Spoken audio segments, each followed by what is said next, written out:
La última ocasión, que nos quedamos en la página 580, ya habíamos visto el peligro que se ha asumido, precisamente, o el riesgo más bien que se ha asumido al adoptar esta exageración empírica. O sea, al quedarnos únicamente detenidos en el ámbito de lo fáctico, de lo exterior, de lo que podemos ver, de los hechos, ¿no? Por ejemplo, de lo que realizamos y podemos nosotros evaluar. Pero ya nos insistía precisamente Florensky que es necesario superar esta primera referencia para adentrar más en la cuestión, y él lo va a mencionar a partir del segundo párrafo. Dice que en realidad no cabe más que una solución en la búsqueda del modelo, ¿no? Este modelo que ya vimos no puede ser de la manera meramente externa, como un modelo de imitación a ciegas, ¿no? Mediante una exageración empírica, que de hecho vimos precisamente que es lo que se ha adoptado en la línea católica al ver en el santo, por ejemplo, un objeto de imitación externo, pero que no me habla nada del ser cristiano.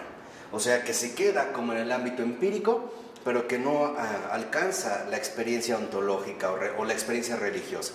Y dice Florensky, la persona humana puede y debe rectificarse, no según una norma exterior, aunque fuese la más perfecta, sino solamente según ella misma. Efectivamente, el único ejemplo del que la persona puede disponer es ella misma y nada más que ella. Si no, habría sido posible conducirla a tomas de postura vitales y darles unas normas mecánicamente, a partir de lo que es exterior y extrínseco respecto a ella. La unicidad de cada persona, el hecho de que nada pueda reemplazarla, exigen que ella se sirva de ejemplo a sí misma. Entonces, aquí Florensky encuentra dos cosas fundamentales. La primera, que es importante trascender la propia subjetividad. Pero para trascender la propia subjetividad no se requiere, por así decirlo, quedarnos limitados al ámbito empírico o externo, sino que necesitamos nosotros profundizar realmente en nuestra propia realidad personal. O sea, en pocas palabras, para que se pueda trascender la subjetividad es necesario que profundicemos de tal manera en nuestra propia realidad personal hasta que alcancemos la dimensión espiritual que todo lo desborda.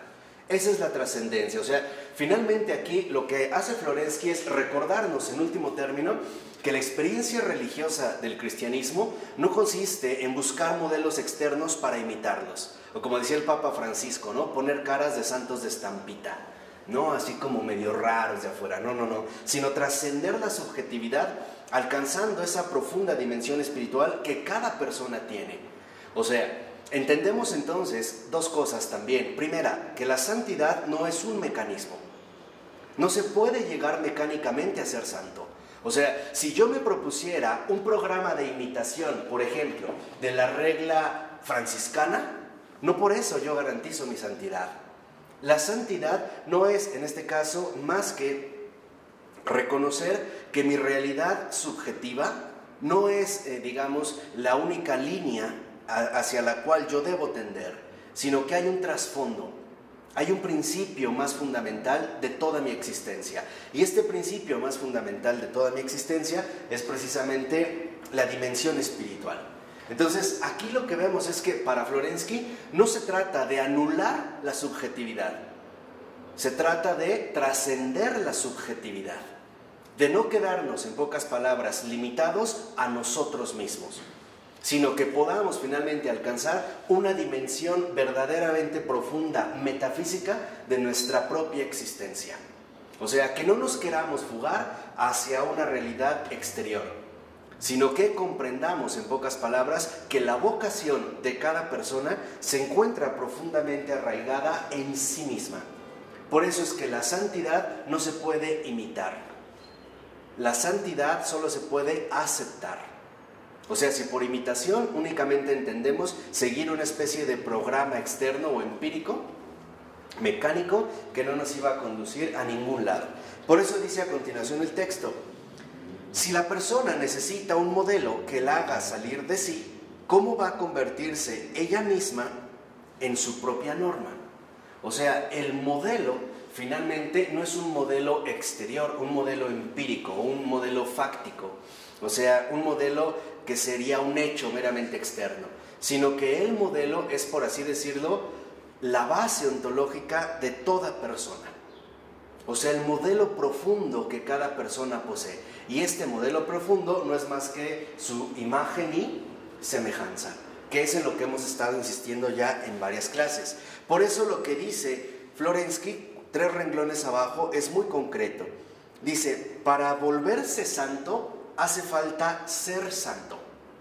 O sea, vamos a decirlo así, la santidad, y esto es muy importante, cuando nosotros hablamos de santidad, debemos comprender lo siguiente: la santidad no es una actividad, o sea, un mero mecanismo externo o empírico de hechos realizados. No, la santidad es un acto. ¿Qué significa esto? Que la santidad como acto es una recepción. Nadie se hace santo. ¿Por qué? Porque nadie puede llegar a la santidad por sí mismo. Es un acto, o sea, es una recepción. Y lo que hace la gracia divina, la sinergia que nosotros habíamos comentado la ocasión anterior, lo que hace la sinergia es precisamente llevar a cabo esa actividad que nos conduce a la santificación. O sea, la santidad para nosotros es un acto, es una recepción. ¿Qué vamos a recibir? La acción divina. ¿Qué es la acción divina? La santidad. Para nosotros la santidad es una gracia, para Dios es su ser mismo. Por eso nosotros lo recibimos. Mientras que para nosotros la santidad es un acto, para Dios es una acción. Y además es una acción viva, que no va, por así decirlo, a funcionar desde fuera, otra vez, como si nosotros siguiéramos meras reglas externas, ¿no? Y eso es lo que, por cierto, yo les comentaba a los monjes, ¿no? Cumplir la ley, no crean que por la escrupulosidad que se tenga, empezar a punto, por ejemplo, estar a punto para rezar, nunca transgredir la ley, cumplir plenamente el deber, ya es garantía de santidad. No, no es esto. La santidad no es más que recibir, por eso es recepción, la acción divina, y esto es un acto.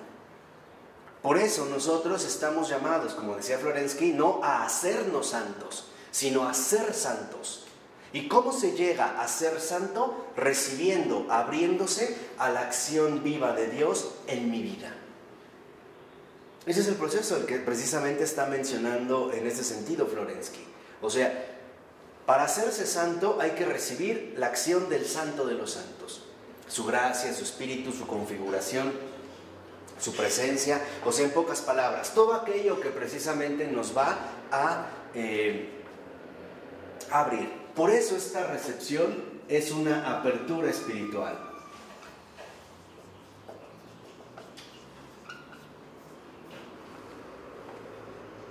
Y como nosotros lo habíamos visto también en la ocasión anterior, esta apertura espiritual está finalmente fundamentada en una auténtica voluntad de comunión. Queremos abrirnos a esta acción de Dios en nuestras vidas. De tal manera que, contrariamente a lo que hoy en día se suele proponer, no se trata que la santidad es un programa de actividades a realizar siguiendo una estricta reglamentación. No es así. Más bien, la santidad no es más que la recepción, el dejarse fecundar por la acción divina, por todos los planes que Dios puede y quiere realizar. Y la concreción en ese sentido perfecta de la santidad es María. Si ustedes lo ven, la muy santa Madre de Dios no hace nada, recibe todo, ¿no? He aquí la esclava del Señor. O sea, el esclavo que está, limitado a las indicaciones que el Señor le da. Y María también nos da otra pista extraordinaria. María dice, mi alma alaba al Señor, ¿no? Porque se fijó en la humildad de su esclava, no dice en su pureza. habla de su humildad. Y esta es, digamos, como la llave que nos abre a la realidad de la santidad. No dice María porque se fijó en la pureza de su esclava, se fijó en la humildad. O sea, la humildad no es más que reconocer que el que en efecto nos va a transfigurar o nos va a santificar es Dios. Y que a nosotros lo único que nos toca hacer es decirle sí. Por eso la santidad en esta voluntad de comunión, tal y como lo vivió María, es un fiat. Ese es el acto. Sí, o sea, el hágase en mí según lo que dices. Hágase en mí según tu palabra. Aquí estoy. Me dispongo a ponerme a tu servicio. Y este fiat, por ejemplo, de María, lo vemos también de manera radicalizada, de manera planificada, en unas dimensiones extraordinarias, en el mismo fiat que Jesús le da al Padre. Padre, en tus manos encomiendo mi espíritu. Ahí está el acto. No le dice, ¿qué tengo que hacer? No, simplemente es un gesto de humildad. Es, en pocas palabras, un acto de fe. Y en efecto, esto es lo central. La santidad es un acto de fe. No es una actividad, un activismo, un programa social, una reforma comunitaria, una revolución espiritual. No, la santidad es un acto de fe y este es el fiat. Por eso, la gran maestra de la santidad es María. Ahora entendemos por qué en efecto se le reconoce con toda justicia y verdad como reina de todos los santos. Porque María es la única criatura que ha hecho perfectamente este acto de fe. O sea, ¿por qué María hizo en este sentido un perfecto acto de fe? Porque no tuvo interrupciones en la comunión con Dios. Por eso, la gran diferencia con María y todos los otros santos, así sean de grandes alturas, es que los otros santos tienen interrupciones, interferencias, que se van a ir purificando a lo largo de su vida. Y algunas llegarán hasta el final, pero no tienen esta pureza total que María sí. O sea, María es un espejo puro y transparente, donde Dios pasa sin problemas. Incluso los grandes santos tendrán puntitos. Esas pequeñas pelusas que decía San Juan de la Cruz, que el alma, por muy santa que posea, tiene. María no. ¿Por qué? Porque en efecto María encarna la santidad misma. O sea, María sí se deja fecundar absolutamente por Dios. Por eso hablamos de un acto de fe, no de una acción de fe. Y aquí es donde yo quiero que ustedes entiendan algo central, porque de hecho está vinculado con lo que veremos más tarde con Adrián von Speyer. La fe es, digamos, como la actitud central del ser humano, sea o no sea creyente. Porque es el acto, digamos, en el que se fundamenta toda su existencia, toda. Tan es así que aunque una persona no sea creyente, cree y acepta muchas cosas que no ve. Por ejemplo, el enamoramiento, la recuperación de la salud a través de un medicamento. No ve la salud, pero tiene fe en que a lo mejor un medicamento, en este sentido, le puede ayudar. O le va a ayudar, de hecho, para sanar cierta enfermedad. Este es, digamos, el tipo de acto hacia el cual yo me estoy dirigiendo. O sea, la santidad es un acto de fe, pero tiene que ser un auténtico acto de fe. La santidad como acto de fe es el ser fecundados por la acción divina, por la gracia. Nadie se hace santo. Por eso es lo que decía Florensky. Para hacerse santo hay que ser santo. O sea, lo que importa es que la fe, en este sentido, se convierta para nosotros en nuestro auténtico ser. Dejamos lo que hemos sido o lo que somos habitualmente para dar pie a una vida nueva. Y esto es central. ¿Por qué? Porque hoy nuestro mundo contemporáneo, al cual iremos desenmascarando cada vez más y más y más, porque nuestro combate es contra el error, la mentira y la falsedad, ¿no? Hoy nuestro mundo nos invita a una exageración empírica donde evaluamos las cosas en base solo a las cuestiones exteriores. Por ejemplo, si nosotros vemos que una persona reza mucho, bla, bla, bla, como que nuestra primera tendencia es suponer que es muy cristiano, cuando en realidad puede ser que sea muy anticristiano, precisamente porque está pegado a sus propias prácticas. Y esto no es cristiano. En cambio, cuando nosotros aparentemente no vemos algo en el hacer, o sea, en la exageración empírica, en la realidad fáctica o externa, como que solemos suponer equivocadamente que no se está teniendo una auténtica vida de fe. Y aquí es donde yo quiero que entiendan también la dimensión central de la fe. La fe es un acontecimiento que se va al ser, pero al ser más profundo de nuestra vida.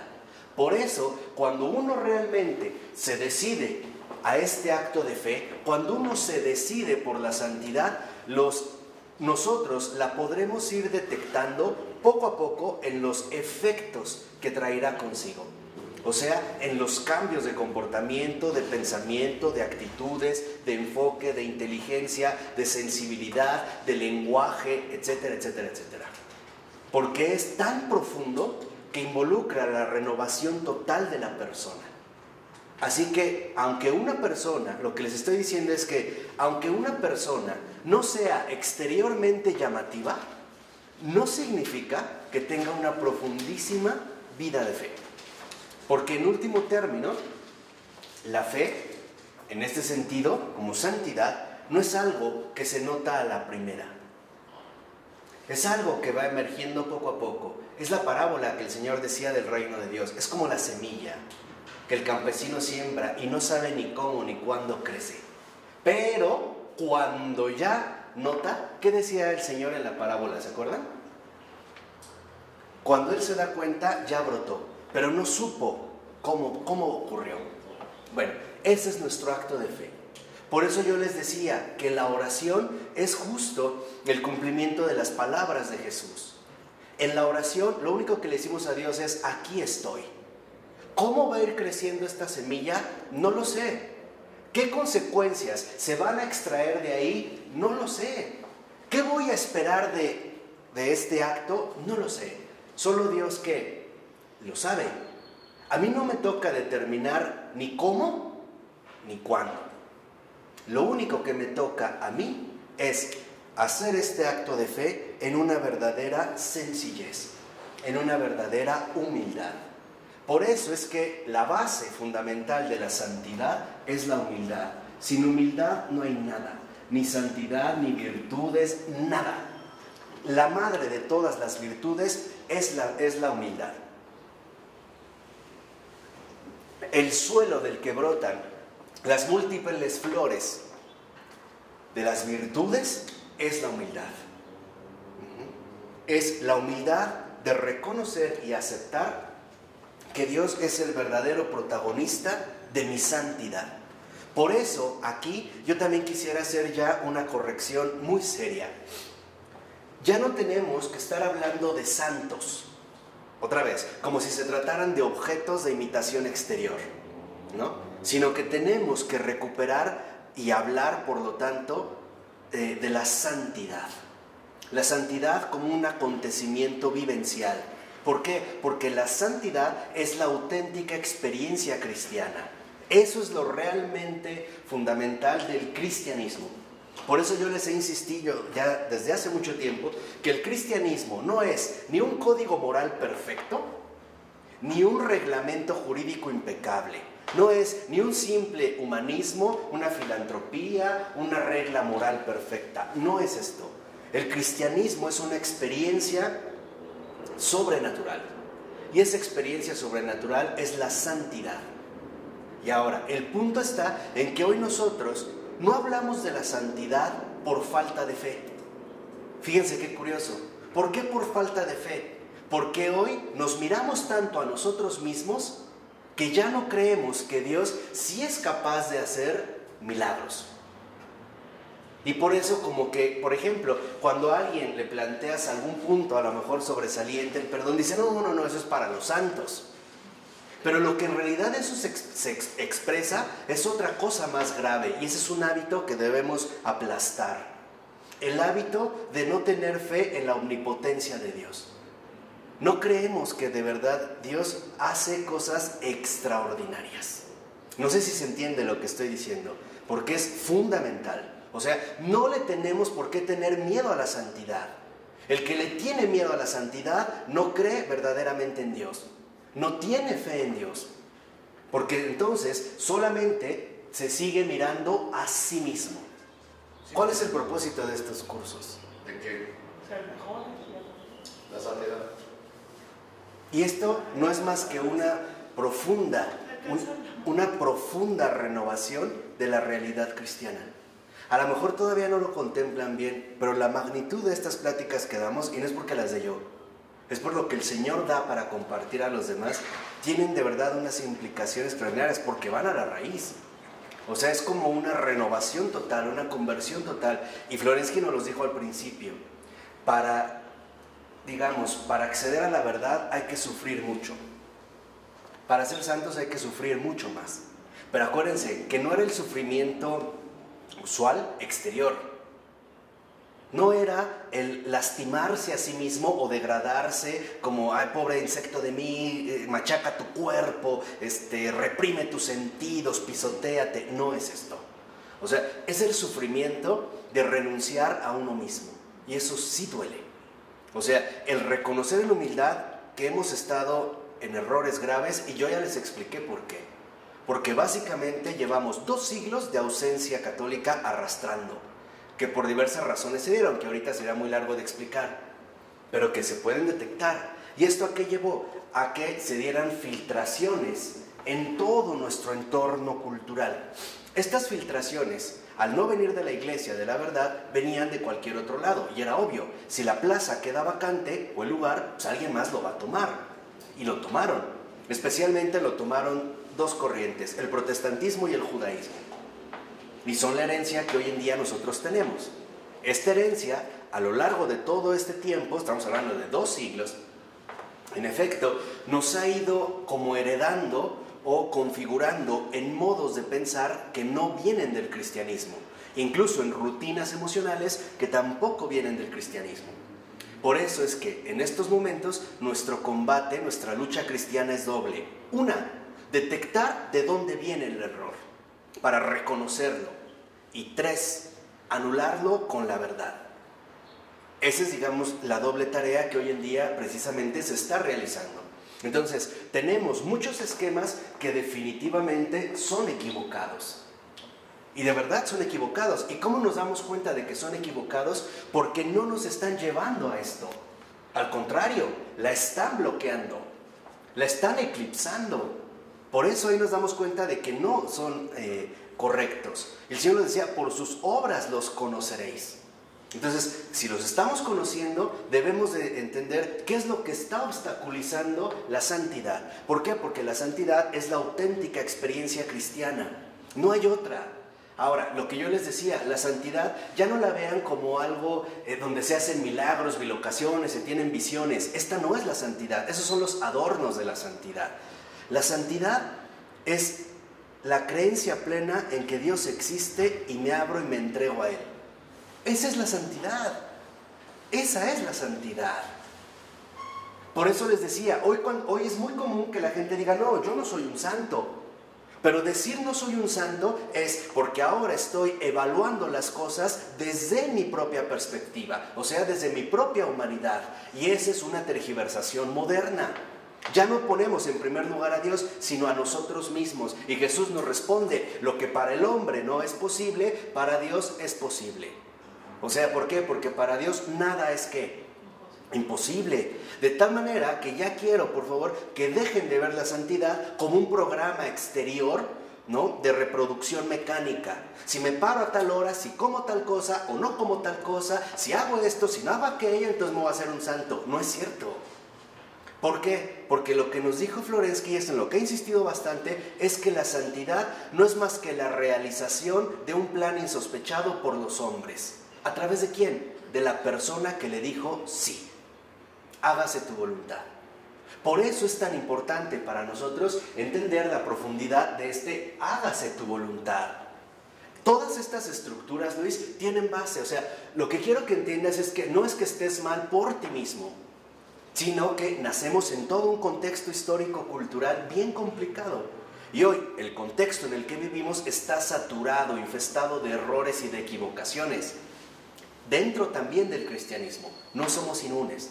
¿Por qué? Porque estamos en el mundo y estamos viviendo el mismo contexto histórico. Así como respiramos el mismo aire, así también compartimos las mismas estructuras intelectuales y emocionales, por decirlo a grandes rasgos. O sea, somos parte de esta historia contemporánea del siglo XXI. Año 2014, mes junio. Es más, día 12. Y aquí es cuando nosotros empezamos a profundizar un poco más. ¿Por qué? Porque con la modernidad, como poco a poco se fue poniendo el acento en el hombre y no en Dios, obviamente, si yo me miro en mi realidad humana, ¿cómo veré la santidad? Como algo imposible. Como algo imposible, inalcanzable. Pero esto es porque invertimos los términos. Si yo dejo de ponerme a mí en primer lugar y pongo a Dios, ¿cómo veo la santidad? Sencillo. Porque la santidad es un regalo, no es una obligación, es un regalo, es un don. Por eso les decía, es la experiencia cristiana por excelencia. Y no estoy diciendo los milagros, no, porque en realidad cuando nosotros entendemos esto, nos damos cuenta que solo Dios es la auténtica realidad y la santidad es la realización de esta santidad. Por eso les decía, no crean que solo es una cuestión quisquillosa de lenguaje.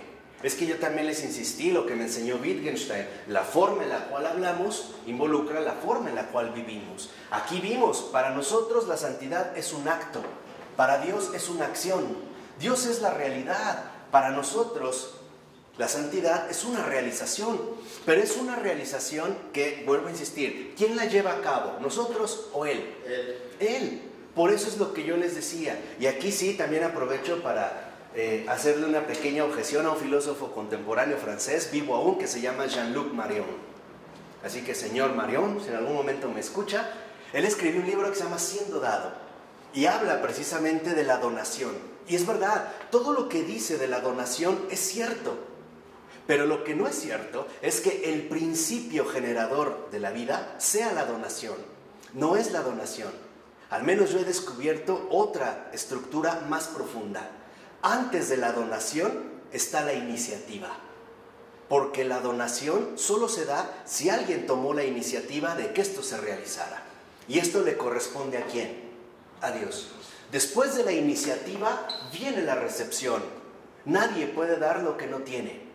O sea, la donación no es otra vez un acto, por así decirlo, meramente dado por sí. Y de la recepción, ahora sí, viene la respuesta.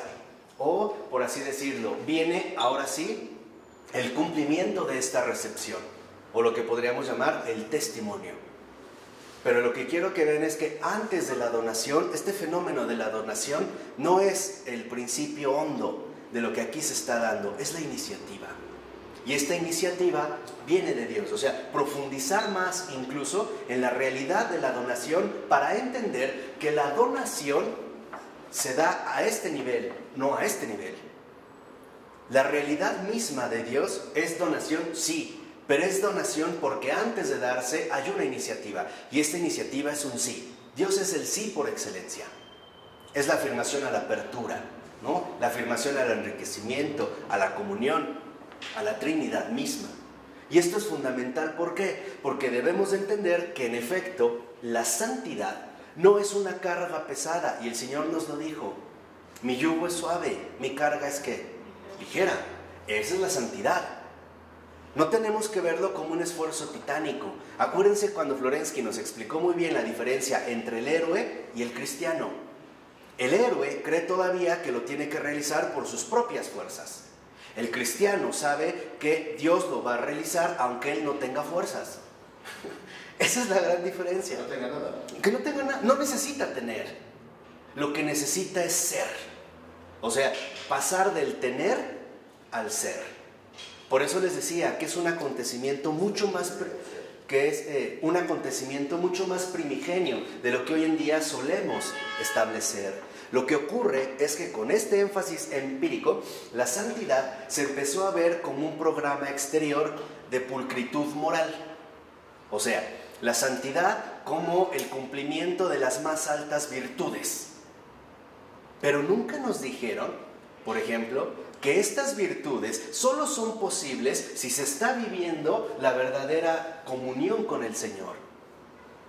O sea, nos veían, y esto también fue un problema con algunas de las leyendas de los santos en la Edad Media, donde cuando uno lee a los santos, por ejemplo, vemos que a lo mejor dejaron de comer tantos años, no bebieron agua, tenían bilocaciones. Y cuando uno contempla a los santos desde dentro de esta perspectiva empírica antropológica, nos asustamos. Y lo primero que contemplamos es que hay una distancia enorme entre ellos y nosotros. Este abismo, o esta separación más bien, que se ha abierto entre los santos y nosotros, es porque se descuidó lo fundamental, esto. O sea, lo importante no es qué hizo un santo, sino cómo se hizo santo. Eso es lo que ellos nos enseñan. O sea, lo importante no son los milagros que hacen, sino cómo le hicieron para poder finalmente alcanzar esta base fundamental de la vida humana, la humildad. Y eso es lo que después no se contempló. Entonces, los santos empezaron a transformarse poco a poco en leyendas que en último término no me dicen nada de la experiencia cristiana, pero sí tal parece que el énfasis se daba hacia los hechos empíricos, ¿no?, que realizaban. Y no, o sea, en realidad lo que debemos de ver en un santo no es más que la encarnación de la santidad. Y esto es lo fundamental. O sea, no solo nos interesa lo que hizo, sino quién fue. Y cómo es que esta gracia divina, la acción de Dios, se fue precisamente comprometiendo con ella hasta sus más profundas realidades, ¿no? Hasta su verdadera intimidad. Semejanza a Cristo. Por ello no es casual que en efecto Santa Teresita del Niño Jesús, si nosotros lo vemos, en vida no hizo nada. O sea, en un sentido real, empírico, fáctico, no hizo nada, no hizo milagros. Pero escribió el diario de un alma. O sea, con Santa Teresita volvemos a entender que el punto central no está en lo que se hace, sino en la disposición que tenemos ante Dios, en lo que somos. Por eso en vida no hizo milagros. Es más, estuvo después, murió muy joven, para ver que no se necesita tampoco tener como una vida muy larga, donde se vayan sumando las actividades realizadas, ¿no? Como una cuenta bancaria donde voy dando mis abonos, ¿no? El principio de la santidad. Creo en ti, no en mí. En mí no creo, pero en ti sí creo. Por eso vemos cómo también el Señor en el Evangelio le dice: Señor, creo, aumenta mi fe. O sea, la verdadera palabra de la santidad de esta realización es creo. Por eso el credo, el credum, no es más que la confesión de esta creencia profunda. Creo. ¿Con qué iniciamos? ¿Cuál es la primera palabra que utilizamos? Creo. Este creo no es más que la condensación profunda de nuestro acto de fe. ¿Qué creo? Básicamente tres cosas. Primera, que para Dios nada es imposible, ni siquiera hacerme santo, porque el énfasis está puesto en Él. Segunda, creo que para Dios nada es imposible y que Dios es amor. Y que no es un amor abstracto, sino un amor encarnado que en efecto se da a mí. O sea, me ama, nos ama. Y tercera, que es un Dios no solo en ese sentido como amor, sino también que es bueno. Tan bueno como para quererme transformar en Él. ¿Por qué Dios nos hace santos? Para poder estar en comunión con Él eternamente, para poder estar cerca de Él eternamente. Dios es el Padre que quiere abrazar a sus hijos, tenerlos entre sus brazos. Pero esto solo se logra si nosotros alcanzamos la santidad. De otra manera no hay posibilidades de alcanzar esta auténtica comunión. El Señor lo dijo, ¿no? Lo estuvo diciendo la semana pasada en Juan: Señor, que todos ellos sean uno, como tú y yo somos uno, que donde esté yo, estén también que ellos, pero para estar con Él, solo lo podemos hacer a partir, o más bien, solo lo podemos hacer a través de de la santidad. Por eso es lo que les decía, la clave es muy sencilla. Ya dejen de pensar y por lo tanto entender la santidad como una acción. No es una acción, la santidad es un acto. Y es un acto de fe, creo. Y eso es la realización que Dios lleva a cabo con su acción divina, con su intervención divina, con su presencia, con su protagonismo, con su primacía. Y esa es la realidad que Él nos quiere precisamente compartir, ¿no? Por eso Florensky dice en la 580, en los dos últimos renglones, que este fundamento, ¿no?, al que ahorita hicimos mención, dado a todos en común, es la divinización absoluta de la esencia humana en la persona de Jesucristo. Y nadie puede poner otro. Aquí es donde está el punto central. O sea, hablar de santidad, hablar de divinización, hablar de salvación es lo mismo. Decir, soy santo, a decir, soy salvo, o sea, busco la salvación, es lo mismo que decir, busco la santidad. ¿Quién puede salvarse? Es la pregunta. ¿Quién puede salvarse? Pues aquellos que han aceptado la santidad de Dios. O sea, aquellos que han aceptado la salvación de Dios. Por eso me interesa mucho que vean que este acto es recibir no solo la salvación de Dios, o sea, como si la salvación se redujera únicamente al perdón de los pecados. De verdad, les vuelvo a repetir, ya se los dije una vez, Dios no viene solo, o Cristo no muere en la cruz solo para perdonar nuestros pecados, viene para asimilarnos a Él en la santidad. O sea, en realidad Cristo se encarna no para perdonar los pecados, sino por amor, para unirnos finalmente a Él de manera inseparable, a través de esta santidad que incluso se ha encarnado. Por eso es tan importante que reconozcamos que buscar la santidad y buscar la salvación es exactamente lo mismo. Newman lo vio, Newman decía, ser santo y ser salvo es idéntico. Decía, a ver, ¿quiénes están en el cielo? Los santos. ¿Quiénes son los únicos que pueden estar en el cielo? Los santos.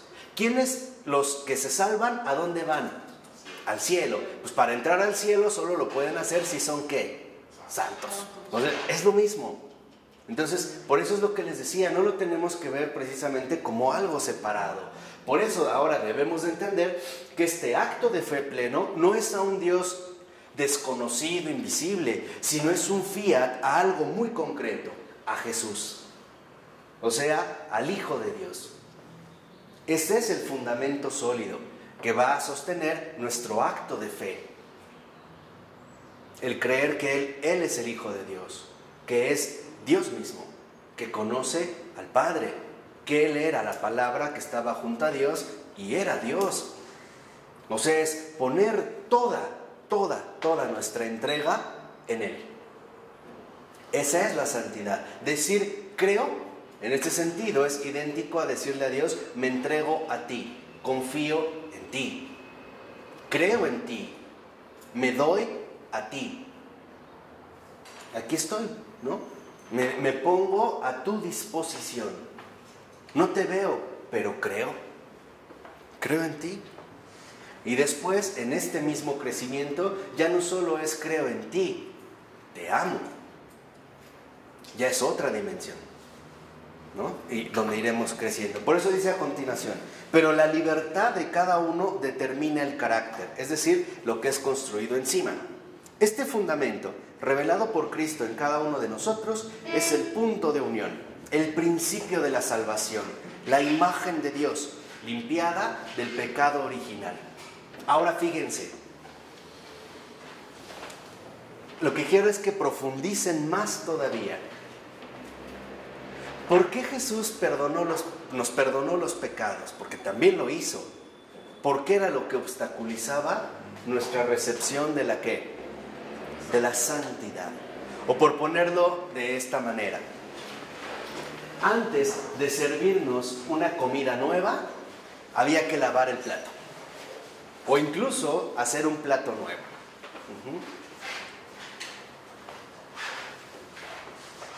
Y aquí es donde yo quiero que entiendan algo fundamental. El pecado no es una oposición a la santidad, es un obstáculo para la santidad. No está al mismo nivel que la santidad, es un obstáculo, es una interferencia, es un bloqueo. Por eso nosotros estamos llamados a ir superando cada vez más estos bloqueos. Por eso nuestra verdadera prioridad no es la superación del pecado, es la recepción de la acción divina. O sea, toda mi orientación debe de estar aquí, no en mí. Si yo empiezo otra vez a tergiversar la orientación y empiezo a poner el énfasis en mí, me voy a empezar a desanimar, ¿cierto o no? Me propuse ser bueno, no lo consigo. Caigo, recaigo una y otra vez, y en lo mismo, y en lo mismo, y en lo mismo. No, esto agobia porque todavía estamos mirándonos a nosotros mismos. Todavía el acento está puesto ahí. En cambio, cuando ya lo tenemos aquí, nosotros hacemos este acto de fe para poder recibir lo que el Señor quiere darme. Y lo que Él quiere darme es su santidad, o sea, la vida eterna, la vida bienaventurada. Por eso dice a continuación el texto. En Él mismo, el Señor ha mostrado a cada uno de nosotros precisamente aquello que nosotros mismos somos, en nuestra belleza original e incorruptible. Como en un espejo limpio, Él ha concedido a cada uno ver la santidad de su propia imagen de Dios sin mancha alguna, de carácter marchito. La plenitud de su propia persona es revelada a cada uno por el hombre o el Hijo del Hombre. O sea, lo que aquí también nos muestra en este sentido es que esta santidad originaria, o sea, este ser puro y perfecto que Dios nos dio desde el principio de haber sido creados, el pecado no lo anuló. Y ya lo habíamos dicho. Lo marchitó, se distorsionó. Pero esta raíz bendita, el pecado no la tocó. Y eso es lo más íntimo que nosotros tenemos. La bloqueó, la escondió, la interfirió, pero no la pudo anular. Y aquí es donde vemos que en efecto el pecado en este sentido a veces no tiene el gran poder que nosotros le solemos otorgar. Como esta interferencia. O sea, estoy hablando de este acto en concreto. Por eso, cuando yo realizo este acto de fe, lo puedo realizar a pesar de mis pecados. Porque el pecado no es lo primero, el pecado es lo segundo. Es proclamar esto desde el principio. Y desde el principio es que Dios me ha creado. Y esto lo acepto con total humildad y sencillez. Y es esta la confianza. Por eso dice en el siguiente párrafo: Jesucristo no puede reducirse, por tanto, ni a una norma moral, ni a un ejemplo empírico externo a la persona. O sea, como si Jesucristo fuera un modelo humano de comportamiento, ¿no? O como si fuera una especie de hombre admirable para cualquier persona, pero solo desde fuera. Él vive en el corazón. Claro. O sea, lo que debemos de recuperar en Jesús no es tanto su realidad empírica, sino su mismo ser. Porque eso es justo lo que Él nos está ofreciendo. Esto es justo de lo que nos está participando, o de lo que Él precisamente nos quiere compartir. Por ello, aquí vemos cómo este acto de fe, en último término, depende no de mí, sino del amor de Dios. Creer que de verdad Dios es amor y me ama, a pesar del pecado y a pesar de mis pecados, su amor no flaquea, su amor no titubea. O sea, uno solo puede recibir la santidad cuando está absolutamente convencido que Dios es amor, a pesar de todo. Si yo empiezo a sentir que por mis pecados Dios no me ama, entonces mi fe es la que está tambaleando. Porque ya no estoy plenamente sostenido de la realidad de ¿qué? Dios, por eso les decía, como realidad, la realidad de Dios es que es amor. Y San Juan lo dijo, Dios es amor. No dijo solo es bueno, Dios es amor. Y es este el acto de fe al que se nos invita a vivir siempre. O sea, en pocas palabras, la santidad no depende de lo que hacemos. La santidad depende de jamás dudar de que Dios nos ama. Pase lo que pase, caiga y recaiga. Así me hundiera en el peor de los lodazales, el amor de Dios siempre está ahí para mí, tendiéndome la mano. Y dicho sea de paso, esta es la gran tentación para la fe. La más peligrosa tentación en todas sus manifestaciones, etcétera, es dudar precisamente del amor de ¿quién? De Dios. Porque cuando esto se consigue, lo único a lo que vamos nosotros a dirigirnos es a la desesperación, a la molestia, a la angustia, a la muerte. O sea, nosotros crecemos en este acto de fe no solo como una simple apertura para ser dóciles a lo que el Señor realiza, sino que el fundamento está en la realidad misma de Dios como amor. Aquí podríamos decir, ¿por qué un santo se hizo santo? Porque jamás desconfió de que Dios era y será por siempre amor. Para un santo solo hay una convicción: Dios es amor, con todo lo que implique, ocurra lo que ocurra, de tal manera que entonces vemos cómo su perspectiva ya no se limita a lo meramente empírico, sino que va al verdadero fundamento de la fe. Y esta realidad de que Dios es amor está encarnada, es concreta, no es una idea forzada, está dada precisamente en la persona de Jesucristo. Por eso, para nosotros en el acto de fe, decir creo en Dios, creo en Jesucristo, es exactamente ¿qué? Lo mismo. No hay en este sentido diferencias o distinciones. Dice abajo en la cita, que es como muy importante, dice Florensky, solo el Señor Jesucristo es la idea de cada hombre, es decir, que Él no es una noción abstracta, la norma vacía de la humanidad en general, el esquema de toda persona. Él es la imagen y la idea de cada persona con todo el contenido viviente de esta. No es una regla moral corriente ni un modelo a copiar. Es el principio de una vida nueva que una vez aceptada y recibida de Él en el corazón, se desarrolla por sí misma siguiendo sus propias leyes. Entonces, lo curioso aquí, o lo paradójico de esto, es que mientras en este acto se da la recepción, lo que en realidad vamos a encontrar es nuestro lugar en la realidad del propio Dios.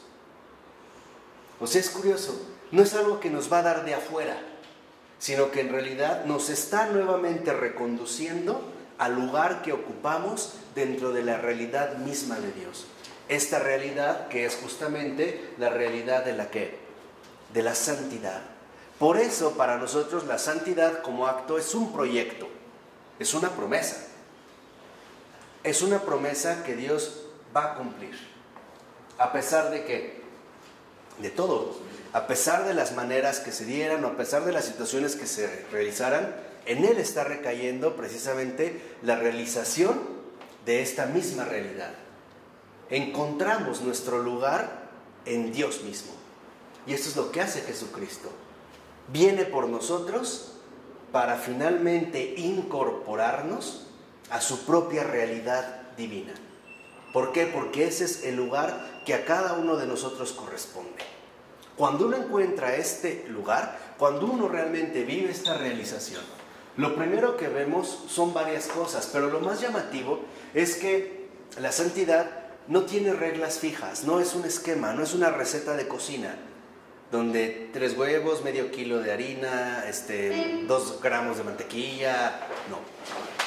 La santidad es una verdadera innovación, es una vida nueva. En este sentido, como realización, precisamente la santidad es una vida nueva.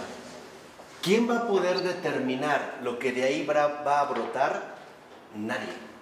Solo Dios sabrá el alcance de esta santidad que Él está haciendo emerger en el mundo, en esta persona en concreta. Por ello es muy importante reconocer que cuando empieza a vivirse la santidad, no estamos preparados para asimilar lo que Dios está realizando. ¿Por qué? Porque está fuera de todo esquema. Está fuera de cualquier molde que podamos usar. O sea, la santidad es lo más inusual que nosotros podamos suponer. Por eso es esta vida nueva. Por ello incluso ustedes se habrán dado cuenta cómo, por ejemplo, muchos de los santos, por no decir prácticamente casi todos, fueron también los grandes incomprendidos de su entorno, de su tiempo, ¿no? Los tildan de locos, maniáticos, extraños, raros. Están haciendo cosas que en realidad nadie esperaría. Y aquí es donde entra la parte fundamental de lo que yo les quería comentar. Primero, hoy la santidad no se vive porque se limita a ciertos esquemas fijados. Por ejemplo, la vida religiosa. Los santos solo son los consagrados, los que viven una vida religiosa o sacerdotal o que se han ido del mundo, ¿no? Para entregarse por completo. Y entonces, tal parece que reducimos la capacidad divina, la acción divina a un cierto contexto. Sí, como la Madre Teresa de Calcuta, ¿no? Por ejemplo, ¿no? Ustedes lo ven, ella fue una religiosa, pero el Señor la sacó del convento. Cuando ella pensaba estar en un convento, como monja, como religiosa. Y ese fue el primer llamado. Y una vez que ella aceptó, ahora el Señor, que siempre tiene buen humor, le dice, bueno, ahora te sales. ¿No? Ahí lo vemos, o sea, lo que quiero que entiendan es que, miren, cuando aparecen los santos, no estamos preparados para entenderlos. Pasará tiempo. Y a veces pasará mucho tiempo. Porque es algo absolutamente nuevo, cuya realidad, cuya estructura no podemos asimilar de inmediato. Incluso fíjense, por ejemplo, cómo los dominicos o los franciscanos, las órdenes mendicantes o mendicantes, no fueron aceptadas de inmediato dentro de la misma iglesia. En pocas palabras, la santidad siempre hace estallar nuestros esquemas rígidos de asimilación. Cada santo nos aporta o nos exige un nuevo modo de pensar, de sentir, de vivir. Un nuevo modo de entender la comunión con Dios. Sea justamente en los ámbitos que sea. Por eso es lo que yo les decía. La santidad como acto va a traer una vida nueva, que llevará tiempo poder asimilarla. Porque va abriendo cauces insospechados que los hombres jamás habían siquiera imaginado. Y que para asimilarlo se llevará tiempo. Se llevará tiempo. El proceso puede ser más o menos largo, pero cuando aparece un santo no es algo que decimos, wow, ya, es justo lo que estábamos esperando, ¿no?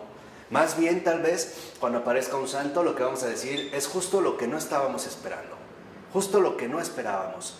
Y esto, cuando aparece, cuando se empieza a manifestar la santidad, esto hace temblar todas nuestras estructuras, porque el santo desafía la rigidez de nuestro cristianismo. Purifica a la iglesia, le muestra y le recuerda, cada santo le recuerda a la humanidad entera y a la iglesia en particular que Dios no puede ser limitado a un campo de acción. Cada santo le vuelve a recordar al mundo entero, Dios es omnipotente y Él hace lo que quiere y como quiere. Y nadie sabe ni de dónde viene ni a dónde va. Por eso, cada vez que aparece un santo, el mundo tiembla. ¿Por qué tiembla el mundo entero? Porque lo va a obligar a romper esquemas inadecuados y le va a obligar a dar un paso adelante. O sea, cada santo obliga al mundo entero, lo obliga a un acto de fe. A decir, no lo entiendo, pero ¿qué? Creo. Por ello también debemos de reconocer cómo hay un punto central en la santidad y es un doloroso camino de incomprensión. El santo es muy incomprendido, incluso por sus más cercanos, Es muy incomprendido. Pero ¿por qué no se doblega? Porque Él no está esperando la comprensión de los hombres. Lo único que está esperando es que los hombres sean los que comprendan la acción de Dios. Esa es la gran diferencia. El santo ya no tiene ojos en este sentido para sí mismo, ¿no? Por ello es fundamental que nosotros veamos, como dice Florensky, que es un acto verdadero de corazón, donde en la más profunda intimidad de mi ser acepto la acción divina o la acción que Dios quiere realizar en mi vida. ¿Eso significa que entonces voy a hacer milagros? Pues no necesariamente, pero algo sí es un hecho. Mi vida nunca será la misma. Ya no. Mi vida ya jamás será igual. Y es aquí donde también quiero que entonces superemos otro prejuicio equivocado. Hoy cuando a una persona le dicen, es que eres un santo, nuestra primera tendencia espontánea, ¿cuál sería? La negación, ¿no? No, ¿cómo? Esto lo hacemos otra vez porque creemos que la factura va a nuestra cuenta. O sea, creemos torpemente que cuando alguien me dice, eres un santo, me está halagando a mí. Pero el Señor nos dijo, nadie enciende una vela y la mete debajo de la mesa. ¿Qué quiere decir? Que lo importante en la santidad es que el mundo reconozca que Dios existe. Ese es el propósito de la santidad, para el mundo.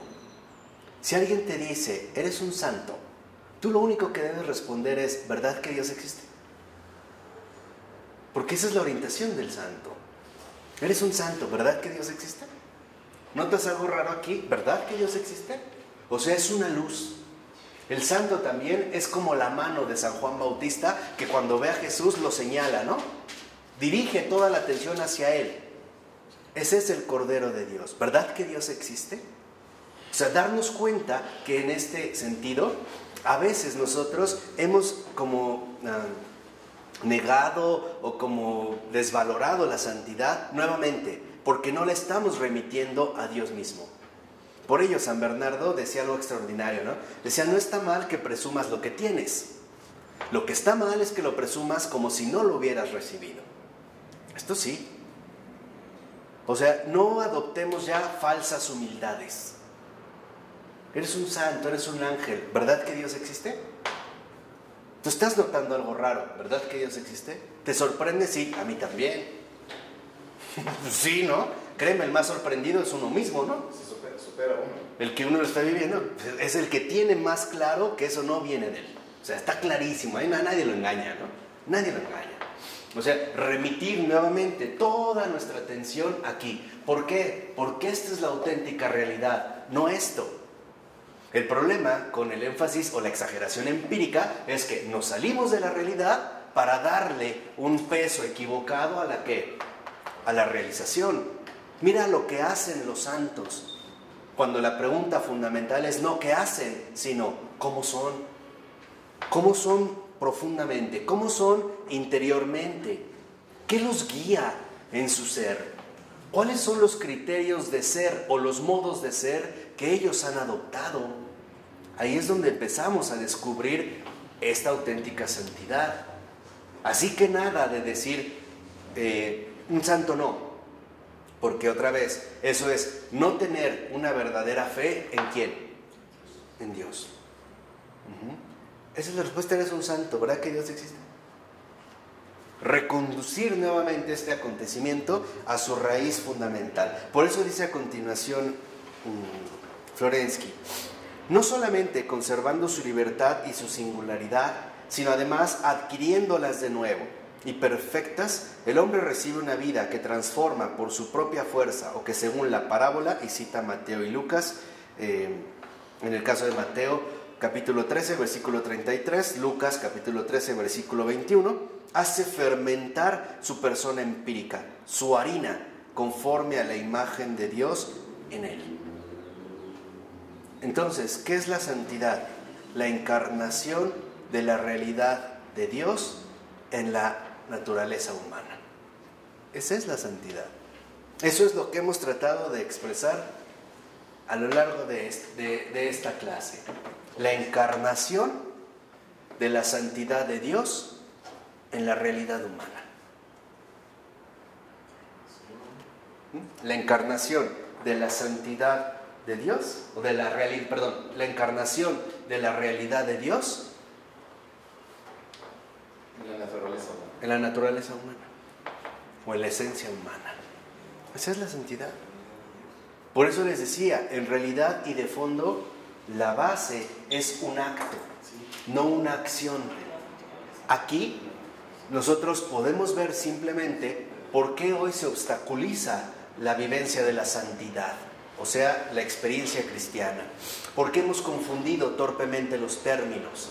Creemos que la santidad es acción. A ver, ¿qué voy a hacer? Tengo que hacer esto, tengo que planear esto, hacer. Sí, y eso me hace santo. Y entonces queremos ocupar ingenuamente, torpemente, estúpidamente, el lugar que le corresponde ¿a quién? A Dios. O sea, en lugar de mantenernos en el acto, queremos pasar rápido a la ¿qué? A la acción. Entonces, a ver, me pregunto, ¿qué tengo que hacer? ¿No? No, pues tienes que ser bueno, portarte bien, comerte todas las verduras, no mentir, bla, bla.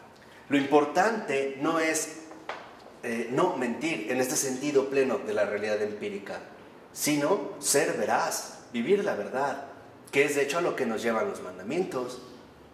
¿Quién los puede cumplir? Pues el que vive otra cosa, ¿no?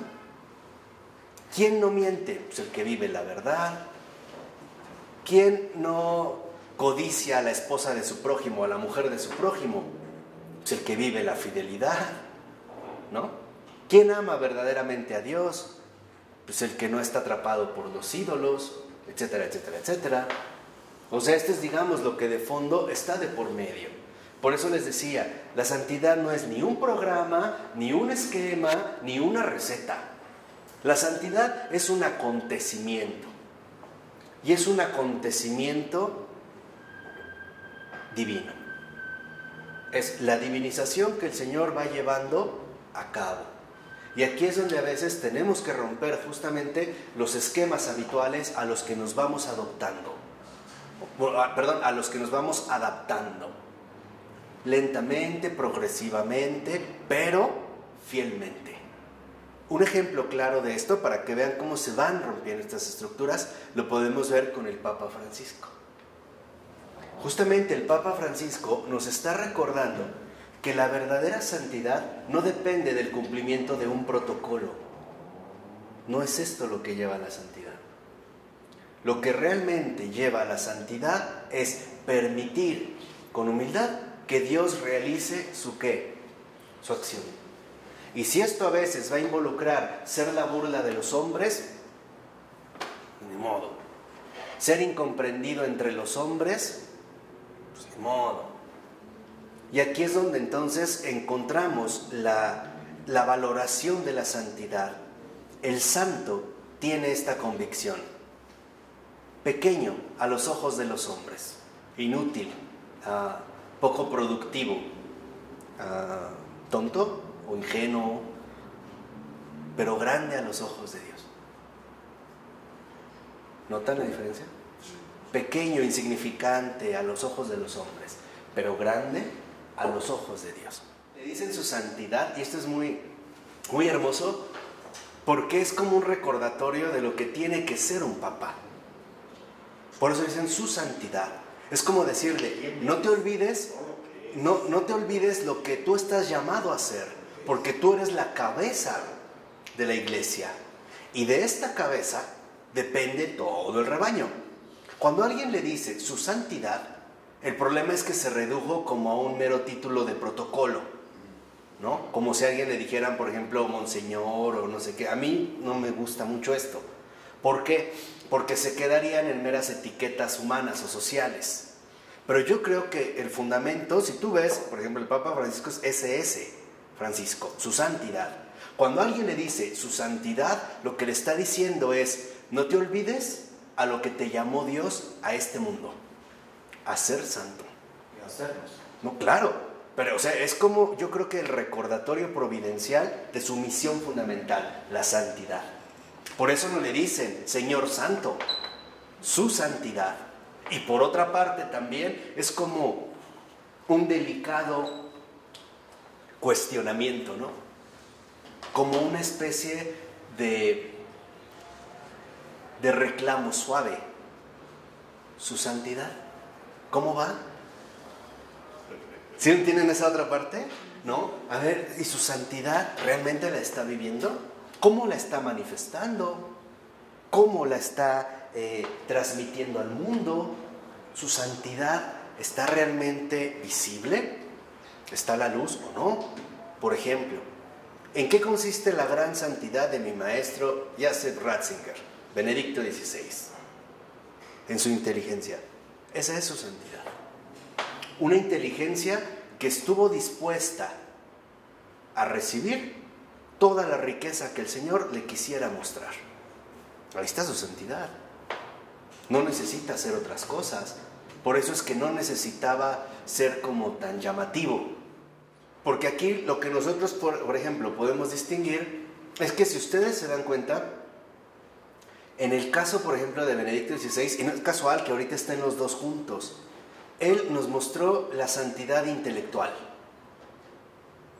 El Papa Francisco nos está mostrando la santidad moral. O sea, mientras que Joseph Ratzinger nos muestra la santidad teórica, el Papa Francisco nos muestra la santidad práctica. Pero por eso están juntos. O sea, es providencial, no están separados. Por eso yo les decía, nadie puede vivir lo que propone el Papa Francisco si no piensa como Benedicto XVI. No lo pueden hacer. O sea, no se puede en este sentido saltar esta situación. Y también reconocer, precisamente dentro de estas líneas, que cuando nosotros, por ejemplo, abordamos como estos detalles, ¿no? Y los vamos viendo como a fondo, ¿no? En este caminar, lo que debemos hacer es salir de la confusión contemporánea. Confusión de términos, confusión de significados, extravío, desorientación total. No. Volver a orientarnos en el punto central del cual debemos de partir. La santidad al principio es pasiva, o sea, es receptiva. Después vendrá algo más, si el Señor quiere. Pero lo importante es que veamos que en pocas palabras se trata de un verdadero acontecimiento espiritual. Por eso esta realización, esta vida nueva, este ser es una experiencia espiritual.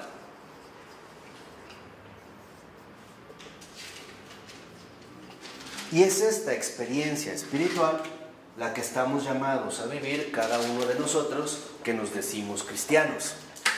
Ahora entendemos por qué el gran San Ignacio de Antioquía resumió todo esto, el que lo vivió, en unas palabras extraordinarias, ¿no? Él decía, más vale callar y ser que hablar y no ser. A nadie de nosotros nos gusta que una persona diga algo y sea otra cosa, ¿o sí? No, menos aún precisamente como cristianos. Yo creo que por eso el Señor insistía, no tengan miedo, o sea, no tengan miedo a mí, no me tengan miedo a mí, no tengan miedo a mi amor, no le tengan miedo a la santidad, porque no es de ustedes, no viene de ustedes, viene de mí. Y si ustedes creen en mí, ¿por qué les agobia? ¿Por qué les cohíbe? ¿Por qué me niegan? ¿Qué no se dan cuenta que cada vez que ustedes niegan la santidad, a mí me niegan? A mí es al que me están negando. Porque cuando realmente ustedes viven la santidad, la gente no los ve a ustedes, me ve a mí. Y la gente reconoce que esto es obra mía. Porque un santo me da gloria a mí, no a sí mismo. Y es verdad. Cuando una persona se encuentra un verdadero santo, uno sabe que se ha encontrado a Dios, que ha encontrado a Dios, ¿o no? Sí, o sea, ya digamos el protagonismo personal, humano, antropológico, ya pasa a un segundo plano, ya no es, digamos, lo primero. Entonces, lo que debemos hacer es reconocer nuevamente que la santidad es un acto, para nosotros, un acto de fe. que nos va a llevar a una vivencia profunda o experiencia espiritual. Y el Señor va a ir realizando justamente su ¿qué? Sus signos, su obra. A veces nos mandará hablar, a veces nos mandará callar. Ustedes saben, por ejemplo, en el caso de Benedicto XVI, ¿cuántas horas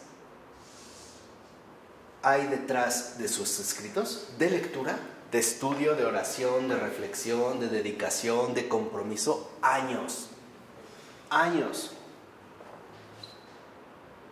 La verdad es que no es normal. Y nadie lo haría tampoco así fácil. Y más porque sabe que es para el bien de muchos. Ni siquiera para sí mismo, ¿no? Es para todo lo que conlleva esto. Yo les decía que una vez le preguntaban a alguien cercano al Papa Juan Pablo II que él cuál veía que era la principal diferencia entre Juan Pablo II y Benedicto XVI.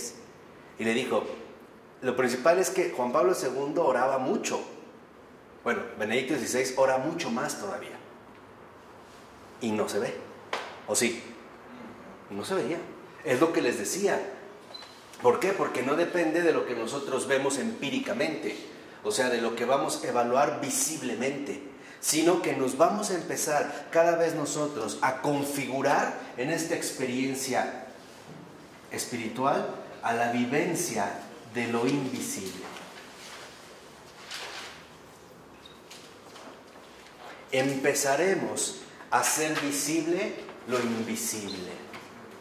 De maneras delicadas, un gesto, una palabra, un consejo, una ayuda, una limosna, una palmada en el hombro, un silencio, una oración, una plática.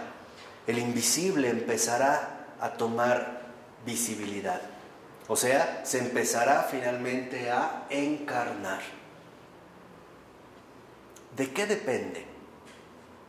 De nuestra sencillez y de nuestra fe. Estar absolutamente convencidos de que para Dios nada es ¿qué? Imposible. Ahí es cuando nosotros vamos quitando todas estas interferencias, cuando nosotros nos vamos precisamente abriendo hacia esta realidad profunda de Dios mismo. Por ello, no podemos olvidar, en último término, que todo esto nos lleva a comprender algo muy básico. El origen auténtico de todo es el amor.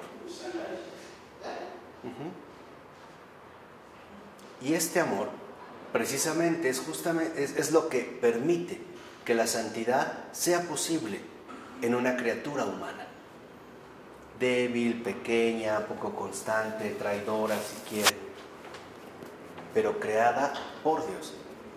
Y no solo ha sido creada por Dios, sino que también ha sido creada para Dios. Así que si nosotros nos vamos dando cuenta de esta vivencia de lo invisible, que es la experiencia espiritual, vemos cómo en efecto el fundamento básico de la vida cristiana es la fe. Pero la fe no como una capacidad subjetiva para sugestionarme, no. La fe como una fidelidad a esta realidad. Por eso esta experiencia de lo invisible es lo que llamamos fe. Y la fe es fidelidad a la realidad.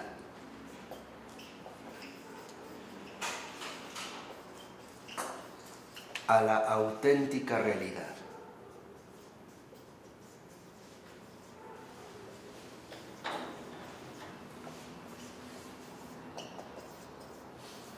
O sea, fidelidad a Dios. Esa es la fe. Por ello, para nosotros, los católicos, la fe no es simplemente una fe humanamente forzada. No, yo tengo fe en que Dios, pero yo la tengo. O sea, y si de repente siento que me flaqueó mi fe, ¿no? Entonces hasta empiezo a dudar de todo, ¿no? Hasta de Dios mismo. No. La fe católica es una fidelidad a la auténtica realidad. O sea, fidelidad a Dios, fidelidad al amor, fidelidad a la acción divina, a la primacía divina. De tal manera que entonces yo puedo decir incluso, fíjense, yo puedo decir como que no tengo fe, pero sigo creyendo en Dios. Si fe lo entiendo por un sentimiento subjetivo. Yo puedo decir no tengo fe. Si por fe entiendo un sentimiento subjetivo, yo puedo decir no tengo fe, pero Dios existe, ¿eh? Y Dios me ama. O sea, no depende de mis propios parámetros. ¿Por qué? Porque la fe no es algo subjetivo. La fe es el don que Dios nos dio para mantenernos siempre en contacto, en cercanía. Y en último término, el que pierde la fe es porque ha perdido de vista a Dios. Por eso es que dice que pierde la fe. ¿A través de qué puede ser? De la dificultad de las circunstancias, ¿no? De los problemas que atravesamos. O sea, a través de cómo bloquearlo y dejarnos ir por distractores que literalmente nos están quitando, ¿no? O nos pretenden quitar del centro fundamental a Dios. O sea, privarnos del ¿qué? Del amor. Por ejemplo, esta experiencia del creo, como el acto de fe, la vivió un autor converso, que era judío, llamado Nikolai Steinhardt. Él vivió en Hungría, me parece que sí es Hungría, y está traducido un libro de él que se llama El Diario de la Felicidad. Es extraordinario, de verdad, si lo pueden leer, es extraordinario. Él era intelectual, en un país de Europa del Este, no recuerdo bien si es Hungría, pero uno de estos países de Europa del Este donde estuvo el comunismo, ¿no? Entonces él sufrió también lo mismo, las persecuciones intelectuales, las purgas que venían desde la URSS, que son los que ocuparon estos territorios. Y él, pues, como judío y como intelectual de resistencia, fue capturado. Pero una vez que fue capturado y llevado a estos campos de concentración mínimos, a estas como imitaciones en pequeño del gulag ruso, él tuvo una conversión adentro. Y lo más extraordinario de todo es que él conoció a un sacerdote ortodoxo y a un sacerdote católico que también estaban presos. Y al momento de convertirse le dicen que se tiene que bautizar. Él dice, bueno, sí, lo bautizaron con agua sucia, ¿eh? Ahí es para que vean lo que les digo. Ahí vemos cómo incluso ya la realidad empírica pasa a un segundo ¿qué? Plano. Ni siquiera había agua limpia. Bueno, pues con agua sucia. Pero él dice, ¿y quién me va a bautizar? Porque le explican que, bueno, no es ortodoxo y qué rito quiere y el otro católico. Y lo primero que a él le llama la atención es que haya como esta división. Entonces él como que le pide a Dios que le ilumine y bueno, él se va a bautizar por el rito ortodoxo y va a terminar de monje en el Monte Athos, saliendo de la prisión. Pero su padrino es el monje católico y él era judío. Entonces, en este diario de la felicidad, lo que en efecto él va relatando a través de observaciones bien profundas, intelectualmente bien profundas, es esto. Cómo el acto de fe, en esta fidelidad a la auténtica realidad, a Dios, nos hace experimentar la realidad viva del amor. El amor sí existe. Porque no crean que solo se queda en una mera apertura así también abstracta. No, cuando realmente vivimos la fidelidad a la auténtica realidad que es Dios, vivimos nosotros la alegría del amor. Y esto es algo fundamental. Entonces experimenta qué bueno es Dios, como decía el Salmo, ¿no? Haz la prueba y verás qué bueno es el Señor.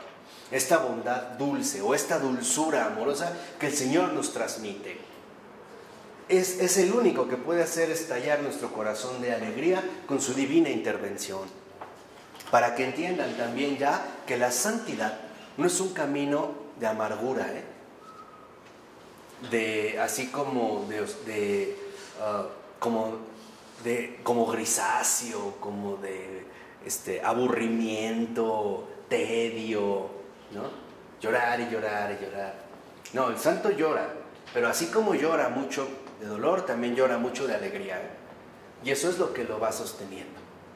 Entonces necesitamos nosotros reconocer todo esto para dejarnos inundar por todo lo que Dios toca, por todo lo que Dios toca.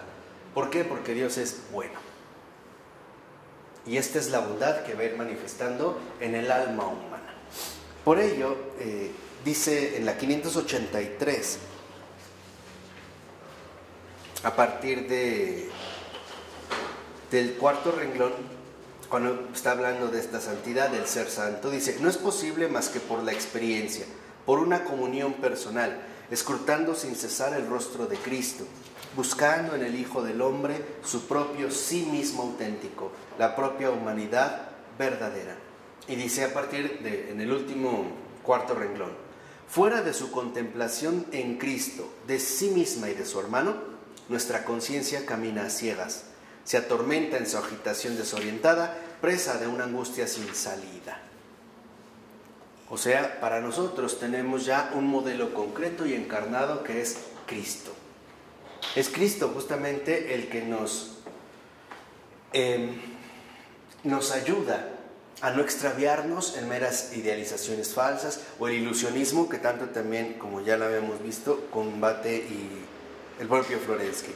Por eso dice en la 584, en el segundo párrafo, más o menos unas 7, 8 renglones de que inició, dice: solo una relación religiosa puede ofrecer a la persona el modelo o el tipo que necesita para configurar los movimientos de su conciencia. Para la conciencia religiosa, afirma Florensky en sus lecciones sobre la cosmovisión cristiana, el rostro de Jesucristo es metafísicamente primero. O sea, lo que yo les había dicho. Dios es la realidad. Y si Él es la auténtica realidad, entonces significa que si yo voy a ser fiel a la auténtica realidad es porque reconozco que Dios es lo metafísicamente, o sea, lo invisible, lo metafísicamente primero. O sea, lo primero no es lo que veo, sino que lo primero es justo lo que no veo. Y ahí es en donde se empiezan a poner las bases de este acto de fe. Y dice, y la razón es que en Cristo, dice Florensky, habita toda la plenitud del ser. Todo hombre puede seguir a Cristo, porque cada uno puede verse a sí mismo en Él, discernir en Él aquellos rasgos de su propio carácter que en sí mismo no puede contemplar, porque están ensuciados. Entonces, aquí es donde se vive esta auténtica voluntad de comunión. El hombre que renuncia a sí mismo a través de este acto de fe para recibir a Dios, entonces Dios ahora le devuelve su auténtico ¿qué? Ser, a la luz de la verdad. ¿Se acuerdan lo que una vez también dijo Florensky? Cuando uno hace una verdadera experiencia espiritual de profundización y lo único que uno encuentra es ¿tú eres? ¿Qué respondía Dios? También tú eres. Tú también eres. O sea, es aquí donde ahora el Señor nos va a confirmar, pero nos va a confirmar desde la verdad que nosotros podemos alcanzar y encarnar a partir precisamente de Jesucristo. O dicho de otra manera, la fe no nos lleva a renunciar a lo que somos, nos lleva a recuperar la verdad de nuestro ser. Esta es la diferencia, porque a veces suponemos que al vivir la fe, entonces yo voy a tener que renunciar a todo. No, no es esto. Aquello a lo que realmente renuncio en el acto de fe es a mis propias limitaciones y a mis propios bloqueos. Eso es a lo que voy a renunciar. Pero el hecho mismo del acto de fe me va a llevar a que ahora, por la acción divina, mi ser brote ya desde la verdad. En pocas palabras, Dios me creó bueno. Y esta bondad primigenia no se perdió, se ensució, se bloqueó, pero no se extravió del todo. No está absolutamente perdida. Por eso aquí lo que nosotros vemos es una confianza plena en este mismo acto de fe, una confianza plena en que Dios sí existe y es amor. Y es esta la fidelidad. Por eso, en un acto de fe, necesitamos ir purificando los temores que puedan ir surgiendo en nuestro interior. Hacer este acto de fe da miedo, porque nosotros intuimos que algo va a cambiar. Y claro, lo que va a cambiar es lo que no está bien en nosotros. Pero como hemos estado apegado a esto durante tanto tiempo, lo sentimos ya como algo muy propio. Pero no es así, ¿de acuerdo? Dice a continuación: nosotros sin Cristo no podemos hacer nada. Cada una de nuestras actividades subsiste de algún modo en Él. En Él habita toda la plenitud del ser y al mismo tiempo Él es lo primero metafísicamente. Él es la piedra angular sobre la que está apoyado todo el edificio. Entonces, es curioso, ¿para qué buscamos a Cristo? para encontrarnos a nosotros mismos. Porque Él es la verdad. ¿Se acuerdan que cuando estábamos viendo el ámbito de la psique o el psiquismo, que nosotros nos podemos autoconvencer por todas las estrategias que adoptamos a lo largo de la vida, incluso formar una especie de autoidentidad? Yo soy así, y veíamos cómo en realidad nos mira y nos dice, tú no eres así, tú no eres esto. Precisamente lo que nos recupera es este horizonte amplio donde emerge el verdadero ser. Por eso, en síntesis, lo que una vez yo ya les había comentado, la santidad es algo de lo que somos, pero que aún no hemos llegado a ser. Necesitamos pasar de lo que somos a esta experiencia profunda del ser, que no tiene que ver en primer lugar ni con el tener ni con el hacer. En este sentido, nuestra verdadera atención ya no tiene que estar desorientada hacia el ámbito empírico, fáctico de los hechos que realizamos, las actividades que vamos a hacer, sino que tiene que estar ahora verdaderamente interiorizada. ¿Cuál es nuestra real apertura hacia la acción que Dios quiere realizar en mí? O, por ponerlo a lo mejor en términos mucho más sencillos, ¿de verdad le hemos abierto todo el corazón a Dios? ¿O no? ¿O todavía no? ¿Me he dejado apropiar por el amor? ¿O todavía tengo resistencias? ¿Le he dicho sí? ¿O más bien me quedo en un tal vez? Todavía estamos como tanteando. Esto sí, pero esto no. Tal vez sí, tal vez no. Haciendo cálculos. Haciendo cálculos, como esperando. O realmente nos hemos decidido a realizar este acto de fe donde Dios siempre nos está esperando con grandes sorpresas. Esa sería como su tarea reflexiva. ¿De acuerdo? Vamos a dejarla hasta aquí. En nombre del Padre, del Hijo y del Espíritu Santo. Amén.